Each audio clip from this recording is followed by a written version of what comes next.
Dan Hardy, a man that's worn many hats: fighter, analyst, commentator, and now head of fighter operations at the PFL. How's this new role suiting you? I'm liking it, I'm liking it. I've got a lot of experience in MMA, and this is a good way of me utilizing that experience to better other people's career. Like find the right fighters, sign them, match them well. It's a real pleasure for me to be able to have a good influence on other fighters' careers. Did you foresee that in your future when you finish fighting? Man, honestly, I never even looked past fighting. I didn't know what was going to come afterwards. I thought to myself, I'll restudy, I'll go back to university or something, but everything, to be honest, post-fight career has been bonus. It's being a commentator, figuring out that I'm a good analyst as well. That was a surprise to me. So I'm just kind of rolling from one thing to another, and being willing to be surprised by what I can do next. So I'm just enjoying being a part of it. We both said post-fight career, but you haven't actually officially retired. I was talking to Veronica, your wife, earlier, and she's obviously on the 3-fight win streak in the UFC. When you see her in the cage, do you ever get the itch, and do you ever think, I might want to get back into the octagon of the cage? Man, I would never ever count it out. I love the adrenaline rush. I love the atmosphere when you step into the cage and you've got someone that you're going to lock horns with. They're going to give you a good scrap. It's more about time than anything for me now. You know what I mean? Like, I take 3 hours to warm up these days. I'm 42, things slow down. But I love fighting. I would never count it out. I've had a couple of boxing matches organised in the past couple of years that fell through, and talks about MMA fights as well. I'm still open to the conversations for sure. And before we get into the card on June the 8th, if I was to give you the option of 3 fights, open organisation, you can fight anybody in any organisation. If you look at the lay of the land right now, who would you like to take on in the cage? Oh, man. I always wanted to fight one of the Diaz brothers, purely out of respect. But, Nate Diaz, I always hoped we'd cross paths. I always felt like myself and Cowboy would cross paths as well, me and Tyron Woodley. Like, he's had a couple of contracts with my name on, Tyron Woodley, and he's never signed them. So I was hoping that would happen at one point. And same with Pettis as well, Anthony Pettis. That was talked about at one point. We were going to get matched up, and that just never came about. But if I was coming back for 12 months and fighting whoever I could, that'd be a good selection of names. I could do 4 fights in 12 months. You picked some goats there. That's definitely going to be a challenge. Talking about June the 8th, PFL Europe in Newcastle, headlined by Savannah Marshall. How excited are you to see her fight under the PFL banner? I'm really excited. After talking to her and hearing how she's enjoying her training and how quickly she's taken to the grappling, I feel like she's got a bright future in MMA. And anytime you've got someone they've got such high skill levels in one sport, when they cross over, I want to see how that transfers, And I'm interested to see what Savannah's thoughts are on Clarissa crossing over to MMA, because I don't think she's not quite adapted very well right now. I feel like she's fallen into range, fallen over her feet a lot. But then you look at the way that Savannah fights in boxing, I feel like it's way more suited to MMA, Like, she bullies her opponent, she's on the front foot, she's pushing them around. I feel like she's gonna cross over to MMA much better than people would expect. I agree. The dirty boxing is something that translates massively, and Savannah's talked about that in terms of Clarissa's footwork being sloppy. But I've just talked to Savannah. She goes, "I've taken that all back because now I've tried MMA myself. It's a much different discipline to boxing." And you mentioned Clarissa Shields there. Of course, that's the rematch that everybody wants to see. They fought as amateurs. They fought as pros. It's 1-1. The trilogy, surely one that you, as head of fight operations, want to see in the PFL, right? I would love to see the fight again, and I think Savannah's got a much better chance in a rematch in any rule set.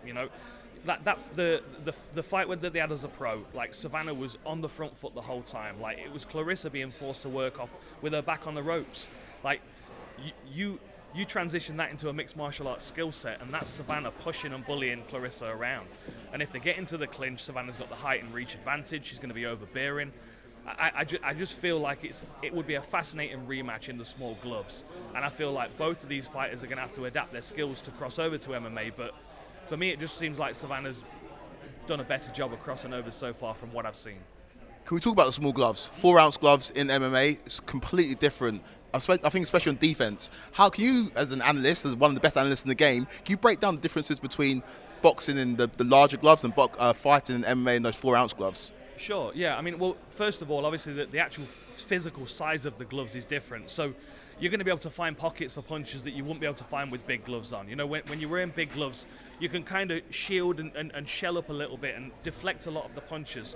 even if they're landing with big gloves and they're not landing clean, whereas an MMA glove, they find their way through holes in your guard. So you can still land with good power and very, very clean without the punches getting, upset by deflected off a guard. On the other side as well, and I'm a big fan of Canelo, and you watch the way Canelo punches into people's arms and shoulders. You can't really do that in mixed martial arts gloves. Like, you can really invest hard in power shots to the body with boxing gloves, but you've got to be a bit more specific with your targeting with MMA gloves on, because of course they don't give your wrist the same kind of support, your thumbs are exposed, you can do damage to your hands. So you have to be a bit more specific and strategic with the way that you're delivering your shots. And as you said, defense is not nearly as easy with the small gloves on. You can't hide behind those big gloves in MMA. And can we talk about the rest of the card on June the 8th? It's a stacked card. You're taking it to Newcastle. Who should fight fans be looking out for in the rest of the card? Man, I could give you a whole list, to be honest. I mean, we just did a Last Word episode with Lewis McGrillen and Matis Zafarov. Those guys hate each other. And that's been brewing since December. And I feel like both of these guys are at the stage of their career where McGrillen needs to get a win back. He was disappointed back in December in his last fight. You've got Zafarov, who coming off a really nice spinning back fist knockout, but has not been fighting, lost a bit of momentum. These two guys hate each other. That's the best thing about it. Like, there's a real electricity between the two. For me, that's going to be a fascinating back and forth, and a fight that we could potentially see rematched if they keep going on these trajectories. Kane Musa Dylan Tuke as well. I mean, that was a match that I made, and I wanted to make that as soon as these two guys were available. Just stylistically, I think it's very interesting. Dylan Tuke's a sharp shooter with a good grappling game. Dylan Tuke likes to push forward and counter punch. That for me is a really fascinating one. And of course, we've got all the brackets, the regular season. We've got the Chanel Dyer, Sammy Joe Luxton, the women's flyweight bracket. We've got other standouts as well. Ibrahim Ibragimov is going to be a superstar for us. Ben Willis, another guy. Mark Ewan. We're really spoiled for choice on this card. I'm excited about it. You mentioned some British fighters there. Yeah? Mentioned some British fighters there. If you take a zoom out and look at the landscape as a whole, it's a boom right now in British MMA. I remember when I was watching it back in the day, you and Bisping were the only guys really represented for the UK. And now we're seeing champions coming out of the UK. Why do you think there is such a boom in British MMA at the moment? I think success breeds success, and I think we've got really, really strong fighters across the UK right now that are doing well in mixed martial arts. I mean, down in Birmingham, we've got Leon Edwards, we've got Fabian Edwards training alongside him as well. He's #1 contender in Bellator. That mat is stacked. Some days we're there and there's 80 people on the mat sparring, and you've got guys driving up from Wales and down from the north, and it's a really, really vibrant mat. And I'm here today and I can see the same thing. Tom Aspinall's managed to gather all of the big guys in the UK, and they're all sparring on the same mat, and success breeds success. These guys are going to become really, really good because they're training with Tom, and that's going to attract more people into the gyms. It was always the same. Every time, Mike Tyson fought, the next day everybody's in the boxing gyms, right? It's the same thing with MMA. If we have successful UK fighters, that we'll keep having more success. It is really the land of the giants here. I've got neck ache looking up at all the fighters around this. It's been crazy. You spent a lot of time at Team Renegade. You mentioned it there. I saw a clip of you doing a seminar there. Obviously, Veronica spent a lot of time there as well. What makes that gym so special? I think it's the variety of knowledge and information that comes together. There's not one person leading the whole gym. There's a gym owner, and there's a few people that coach and contribute to the coaching. But then they also have standout coaches. Obviously, Dave Lovell, who's the boxing coach of Leon. Then you've got Joby Clayton there, who trained Anthony Joshua, trains Ben Whitaker. They've got great wrestling coaches. Just a really, really good variety of different minds and knowledge. And then we go there, a couple of 3 times a week. And if I can add something to the session, that I will do. I always learn something at the same time, though. It's like the old roughhouse days. We would all come to the gym and we'd trade techniques and we'd all learn. The difference is that there were 4 or 5 of us back in the day, but there's 60 guys on that mat sometimes, and it's a special place to be. I will be remiss if I don't ask you about Mystic Matt Conor McGregor. You're well versed in being the bad guy, playing the bad guy. He's probably the ultimate bad guy when it comes to MMA. He makes a return to the octagon next month. How do you see his fight with Michael Chandler going? Man, even after the video of him partying the other night, I'm still confident that he can do it. I just feel there's something special about the way that McGregor controls the space that his opponents step into, and I say that intentionally. Like, Michael Chandler's stepping into McGregor's world, and I know Michael Chandler's a veteran and he's achieved so much, but there's nothing like a Conor McGregor event, and you've never been to an event as big as a Conor McGregor event. Even Michael Chandler's going to be in awe and a little overwhelmed by it. And Michael Chandler's not very strategic in the way that he fights these days. He's there for a scrap.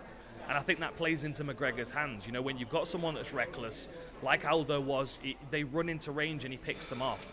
And I feel like the ability to manage distance and control range that McGregor's got, that's what keeps him head and shoulders above Michael Chandler in this one. You talked about McGregor's refinement. Do you not think that you lose some of that when you're out of the cage for so long? I do think you do. I think you do lose timing, certainly. And I think, you know, as you get older as well, that's one of the first things that go. I mean, we saw that with Roy Jones, you know. One of the first things that went was his ability to react. But, like, McGregor plays his opponents like an instrument, you know. And I just feel like the level of fight IQ that he's got and the experience at landing that left hand. I mean, everything about McGregor's game is about landing that left hand. You know, you watch him before he left the Cage Warriors, before he joined the UFC, he's sniping people with that left hand. That's an ability that he won't ever lose. You know what I mean? That's something that he can take a couple of weeks sparring with his mate, sparring with an Artem Lobov or someone like that, and he'll be able to find his timing and his range, and that weapon will be just as deadly as always. Before we circle back to June 8th and ask you for your prediction for Savannah's fight, obviously we're all hoping that she wins as UK fight fans. We're in Tom Aspinall's gym right now at Evolution. How do you think his fight against Curtis Blades go, which is obviously a rematch? You know, I don't think anybody stops Tom. I don't think anybody beats Tom right now. I think he's head and shoulders above this division. You know, of course, John Jones would be a real tough test for him, but even at this stage, I feel like Tom's got the ingredients and the skills that he needs to get the job done. Now, Curtis Blades, he controls the range in the middle, right? Like, Tom's a great striker, he's got great jiu-jitsu. Curtis Blades is a really strong wrestler. But that means that he's the one that has to make the decision of how he approaches Tom. Like, do you want to strike with him? He's probably going to get knocked out. If you try and take him down, most likely you're going to get submitted. So it's kind of pick your poison for Curtis Blades a little bit. I think Tom's going to get to him probably second round and get a big stoppage. But for me, this is probably the most difficult fight in the heavyweight division, including John Jones.